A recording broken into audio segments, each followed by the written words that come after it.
Hello dear students, we are going to learn about fluid mosaic model. We already discussed about the one component of plasma membrane, that is lipid. Now in this video we are going to discuss about the rest of the component, that is proteins and carbohydrate.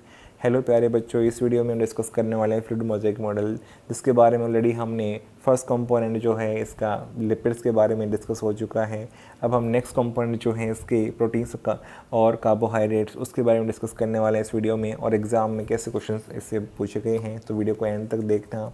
My name is Deepak Lighter, I am going to explain all this in video. Now let's start the video. Fluid mosaic model. Fluid mosaic model में हमने structure ply membrane पढ़ा था, जिसमें हमने देखा 3 component होते हैं, 3 में से लिपिड मेजर होता है। ये हमने डिस्कस कर लिया कम्प्लीटली। सारी बातें लिपिड के बारे में अगर आपको जाननी है तो आप अगर पहले वीडियो नहीं देखे हैं तो पहले वाले उन दोनों वीडियो को देख लें, फिर इस वीडियो को देखेंगे तो आपके लिए बहुत ही ईजी होगा समझना। अब सेकेंड कंपोनेंट कौन सा है लिपिड के बाद में? प्रोटीन्स, जो कि मिलता है प्लाज्मा मेम्ब्रेन के अंदर। देखो यहाँ पे मैंने सेम डायग्राम को लिया है। जिस डायग्राम में मैंने क्या दिखाया है, लिपिड्स दिखाए हैं, लिपिड बायलेयर दिखाई है आपको। 2 साइड मेम्ब्रेन की है, एक साइटोप्लाज्म की तरफ है, इसको बोलेंगे साइटोसोलिक साइड, एक बाहर की तरफ इसे बोलेंगे नॉन साइटोसोलिक साइड। हमने सिमिलरली मेम्ब्रेन का छोटा सा कंपोनेंट लिया है जिसको समझने के लिए। तो बीच बीच में आपने देखा कि लिपिड के बीच बीच में क्या अरेंज है, यहाँ पे प्रोटीन्स का अरेंजमेंट है, तो इसलिए यहाँ पर प्रोटीन्स प्रेजेंट होते हैं।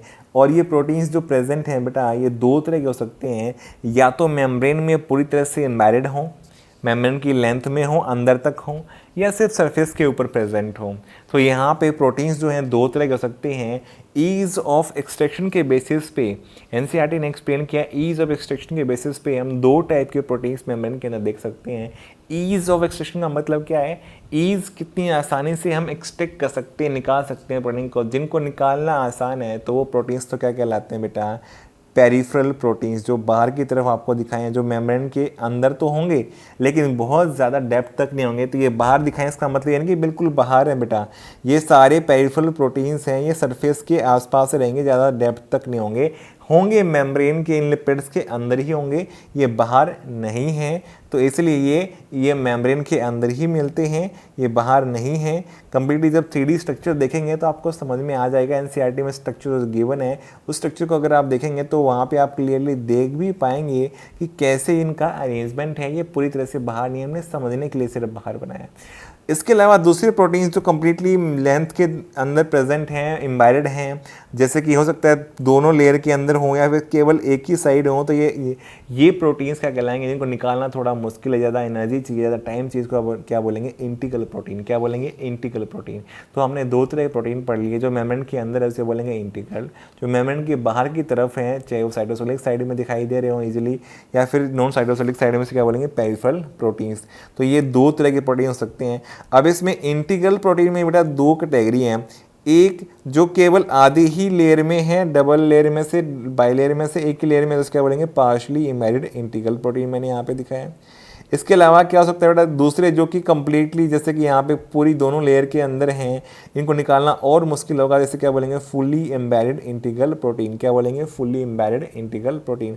इसके अलावा बेटा ये वाले प्रोटीन्स जो ये भी फुली एम्बेडेड हैं, इसके अलावा ये मेम्ब्रेन की दोनों तरफ साइटोसोलिक साइड में भी दिखाई दे रहे हैं, ये उस नॉन साइटोसोलिक साइड में दिखाई दे रहे हैं, दोनों तरफ आपको दिखाई देंगे। तो ऐसे प्रोटीन्स क्या कहलाएंगे? ट्रांस मेम्ब्रेन, जो कम्प्लीटली ट्रांसवर्स कर देते हैं, मेम्ब्रेन को दोनों तरफ दिखाई देते हैं ईजिली, तो इसे क्या बोलेंगे? Trans membrane. ये भी इंटीग्रल का ही एक टाइप है बेटा। तो यहाँ पे हमने देखा 2 टाइप के प्रोटीन्स हैं ईदर एक्सट्रैक्शन के बेसिस पे, एक पेरिफेरल प्रोटीन, दूसरी इंटीग्रल प्रोटीन। इसके अलावा देखो यहाँ पे बेटा मैंने कार्बोहाइड्रेट पार्ट भी दिखाया है। तो ये वाला सारा पार्ट क्या है? कार्बोहाइड्रेट। ये सब क्या है? कार्बोहाइड्रेट। ये सारे कार्बोहाइड्रेट हैं जो कि नॉन साइटोसोलिक साइड पे प्रेजेंट होते हैं, बाहर की तरफ होते हैं, आउटर साइड मेम्ब्रेन की तरफ होते हैं। और ये अगर यहाँ पे लिपिड के साथ जुड़े होंगे, जैसे क्या बोलेंगे बेटा? ग्लाइकोलिपिड, क्योंकि ग्लाइको वर्ड यूज़ करते हैं हम कार्बोहाइड्रेट के लिए, ये मैंने ग्लाइकोलिपिड इसलिए दिखाया है। अगर ये प्रोटीन के साथ जुड़े होंगे तो क्या बनेंगे बेटा? Glyco protein. तो ऐसे कार्बोहाइड्रेट क्या बनाएंगे? Glyco proteins. तो यहाँ पे आपको ग्लाइकोलिपिड्स भी दिख रहे हैं, जैसे ये वाला ग्लाइकोलिपिड है, ये वाला ग्लाइको प्रोटीन है। तो आपको डिफरेंट के साथ में अगर जुड़े होंगे तो उसके अकॉर्डिंग ग्लाइकोलिपिड और ग्लाइकोप्रोटीन्स भी यहाँ देखने को मिल सकते हैं स्ट्रक्चर ऑफ प्लाज्मा मेम्ब्रेन के अंदर। लेकिन कार्बोहाइड्रेट में मोस्टली किस साइड होती है, नॉन साइटोसोलिक साइड। तो यही हम डिस्कस करने वाले हैं। तो पहले हम प्रोटीन्स के बारे में डिस्कस करते हैं अभी तक जो हमने समझा है। तो प्रोटीन्स जो है बेटा यहाँ पे 2 टाइप कर सकते हैं। क्राइटेरिया याद रखना है, एनसीईआरटी में गिवन है, ईज ऑफ एक्सट्रैक्शन। किस बेसिस पे, अगर आपने क्लासिफिकेशन का भी याद करना है तो सबसे पहले क्या याद करो, क्राइटेरिया क्या है। जैसे यहाँ पे ईज ऑफ एक्सट्रैक्शन, तो आपके लिए बहुत ईजी होगा, आसान होगा, उसको हमेशा के लिए याद रखना, बिल्कुल एग्जैक्टली याद होगा। अगर आपको क्राइटेरिया नहीं पता होगा क्यों डिवाइड किया गया, क्यों क्लासीफाई किया गया, तो आपको याद करना मुश्किल होगा। फिर यहाँ पे इसके बेसिस पे इंटीग्रल हैं और पेरिफेरल प्रोटीन है। इंटीग्रल का एक और नाम है बेटा इंट्रिंसिक प्रोटीन्स, पेरिफेरल का नाम क्या है, एक्सट्रिंसिक प्रोटीन। जो बाहर की तरफ है इनको निकालना आसान है तो पेरिफेरल या एक्सट्रिंसिक प्रोटीन्स।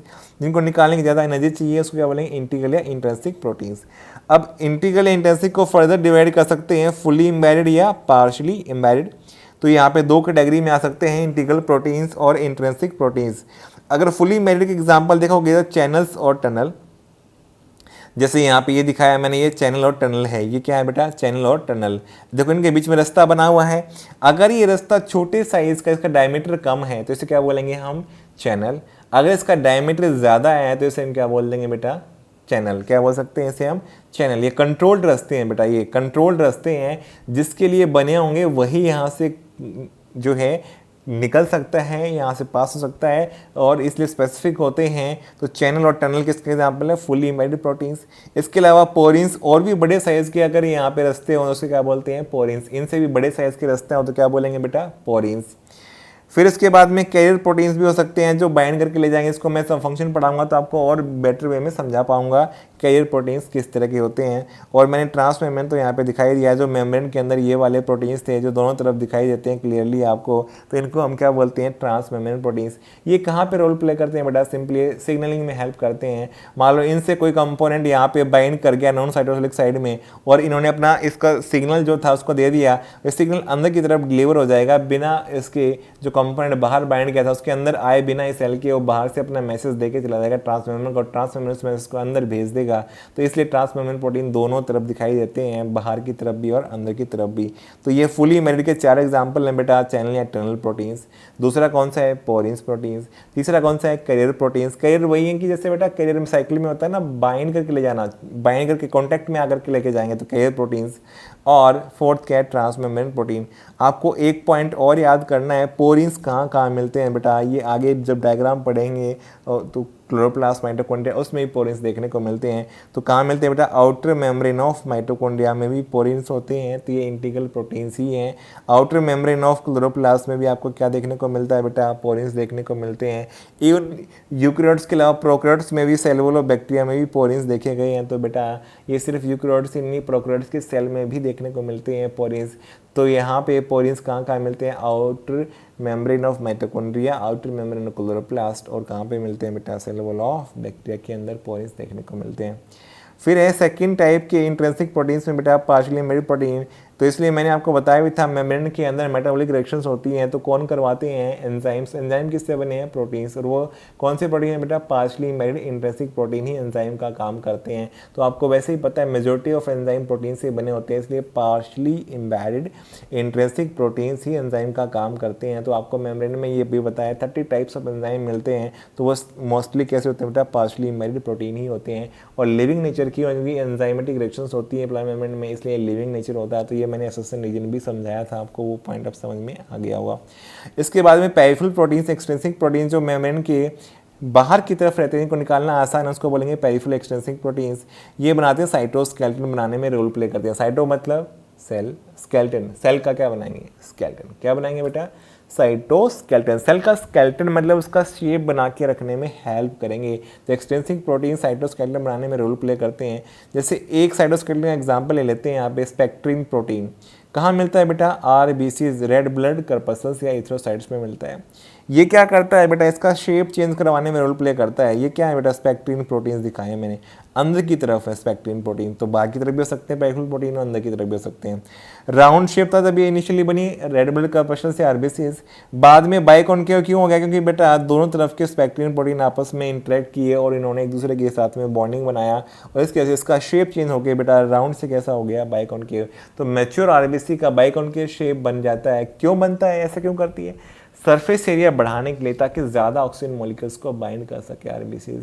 तो इसीलिए राउंड इमेच्योर आरबीसी का शेप है, बाइकॉन्केव मैच्योर का है। क्यों ऐसा चेंज हुआ, इसका साइटोस्केलेटन क्यों बदला है बेटा, क्यों, इसलिए क्योंकि स्पेक्ट्रिन प्रोटीन थे, और स्पेक्ट्रिन प्रोटीन किसका एग्जाम्पल है बेटा, एक्सट्रिंसिक या पेरिफेरल प्रोटीन। तो पेरिफेरल और या फिर स्ट्रक्चरल प्रोटीन्स जो है यहाँ पे, जैसे कि स्पेक्ट्रिन प्रोटीन जो है साइटोस्केलेटन बनाने में रोल प्ले करते हैं, तो ये कैसे बेटा पेरिफेरल और एक्सट्रिंसिक प्रोटीन्स होते हैं, जो कि यहाँ पे राउंड से बाइकॉन्केव बनाते हैं आरबीसी को। आई होप आपको ये सारी बातें समझ में आ गई हुई जितनी मैंने आपको प्रोटीन के बारे में समझाई हैं, कि दो टाइप के प्रोटीन्स ईदर एक्सट्रैक्शन के बेसिस पे हैं, इंटीग्रल और इंट्रिंसिक या पेरिफेरल या एक्सट्रिंसिक प्रोटीन्स हैं। और इसके एग्जाम्पल से extrinsic example spectrin protein RBC के अंदर समझाया। बाकी मैंने आपको इंटीग्रल प्रोटीन में फुल्ली और पार्शली मेरी प्रोटीन समझा दिए हैं और प्रोटीन्स कहाँ मिलते हैं। अब नेक्स्ट पार्ट है हमारा बेटा कार्बोहाइड्रेट, जो कि थर्ड कंपोनेंट है स्ट्रक्चर में है। तो सबसे कम अमाउंट में कार्बोहाइड्रेट मिलता है। तो कार्बोहाइड्रेट के लिए बेटा देखो यहाँ पे हम वर्ड यूज़ करते हैं ग्लाइकोक्स, प्रीफिक्स होता है ग्लाइको।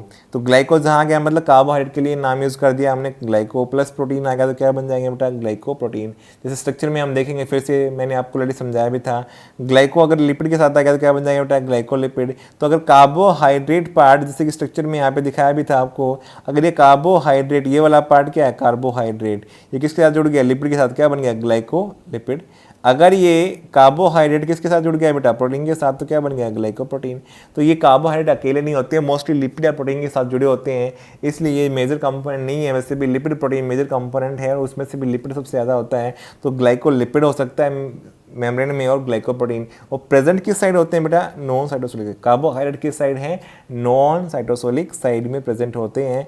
इनके ऐसे प्रेजेंट होने के फायदे हैं, देखो क्या फंक्शन है इसका, इसलिए ये फंक्शन कर पाते हैं, help in cell to cell interaction, cell to cell का इंटरेक्शन पहचान करवाना। जैसे टिश्यू कब बनेगा, जब ग्रुप ऑफ सेल होंगी, ग्रुप ऑफ सेल जब इंटरेक्ट करेंगी तभी तो टिश्यू काम करेगा। अगर ग्रुप ऑफ सेल इंटरेक्ट ना करें तो क्या टिश्यू काम करेगा, क्या टिश्यू एक दूसरे के साथ इंटरेक्ट ना करे क्या ऑर्गन काम करेगा, क्या ऑर्गन एक दूसरे के साथ काम ना करे ऑर्गन सिस्टम काम करेगा, क्या ऑर्गन सिस्टम के साथ काम ना करे तो क्या ऑर्गेनिज्म काम करेगा, नहीं पॉसिबल है बेटा।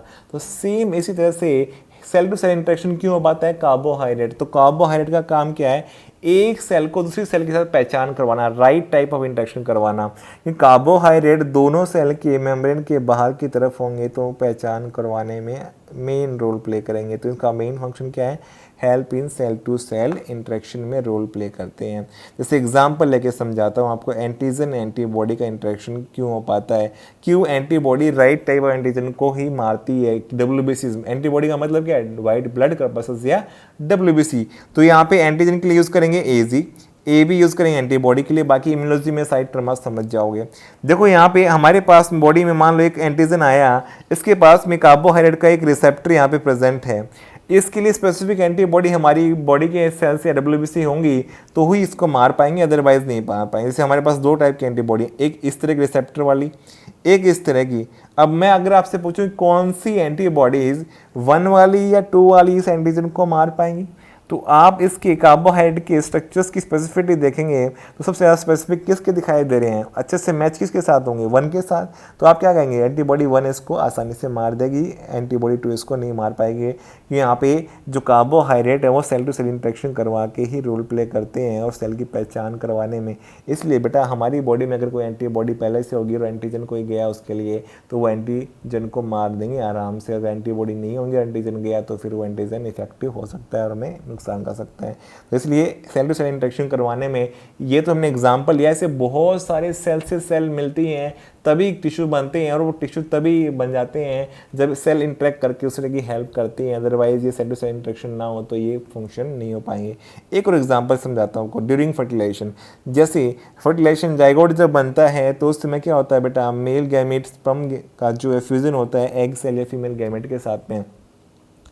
तो यहाँ पे स्पर्म के सरफेस के ऊपर है जो हेड पार्ट है, इसके ऊपर बेटा कुछ रिसेप्टर्स हैं, ये कार्बोहाइड्रेट से बने होंगे और यहाँ पे भी एक्सेल के ऊपर भी हैं। अगर ये एग्जैक्टली राइट टाइप ऑफ यहाँ पे कार्बोहाइड्रेट होंगे और इसको रिकग्नाइज करेगा तभी एग सेल फ्यूज़न कर पाएगा स्पर्म के साथ में या मेल गैमेट के साथ में और जाइगोट बना पाएगा। अगर ये ऐसा नहीं हुआ तो फ्यूज़न नहीं होगा, तो जाइगोट बनने का चांसेस कम हो जाएगा।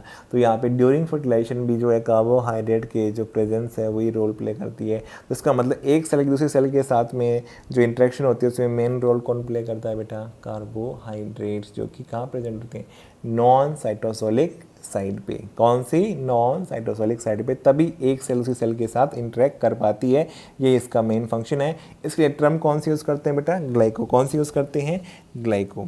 आई होप आपको सारी बातें समझ में आ गई होंगी about components of plasma membrane या फ्लूइड मोज़ेक मॉडल, जिसमें हमने तीनों पढ़ लिए हैं। इस वीडियो में हमने प्रोटीन्स के बारे में पढ़ा और कार्बोहाइड्रेट को समझा है। अगर आपको सारी बातें समझ में आ गई तो वीडियो अच्छा लगा तो वीडियो को लाइक करो, कमेंट करो, चैनल पे नए हो चैनल को सब्सक्राइब करो, अपने फ्रेंड्स के साथ शेयर करो। Thank you for watching the video.